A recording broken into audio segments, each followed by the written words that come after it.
यवतमाळ जिल्ह्यातील वसंत सहकारी साखर कारखाना अनेको वर्षापासून बंद होता। आज या कारखान्यामध्ये गळप हंगामाला सुरुवात झालेली आहे। राज्याचे मुख्यमंत्री यांनी साखर पूजन करून चा शुभारंभ केलेला आहे। आपल्यासोबत काही शेतकरी आहेत, आपण त्यांच्याकडून जाणून घेऊया। दादा, मला सांगा, हा जो कारखाना होता एवढ्या वर्षापासून बंद होता, आज तुम्ही शेतकरी आहात, आपल्या काय भावना आहेत? विदर्भातील सर्वात जुना 50 वर्षापूर्वीचा एकमेव एक कारखाना वसंत सहकारी साखर कारखाना हा गेल्या 8 वर्षापासून बंद होता। या 4 तालुक्याची 2 विधानसभेची हे एक उत्पादन शेतकऱ्यांचं देणारी हा वसंत कारखाना आज माननीय एकनाथजी शिंदेसाहेब यांनी साखर पोत्याचं पूजन करून सुरुवात केली।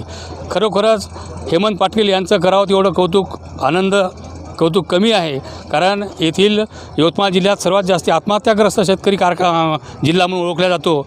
अशा बंद कारखान्याला, जीर्ण झालेल्या कारखान्याला यांनी चालू करून येथल्या शेतकऱ्यांवर आणि कामगारावर, हजारो कामगार, जवळपास 40,000 शेतकरी यांच्यावर दिवाळी साजरी केली असं म्हणायला काही हरकत नाही।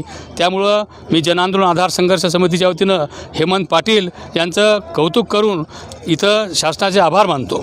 त्यांनी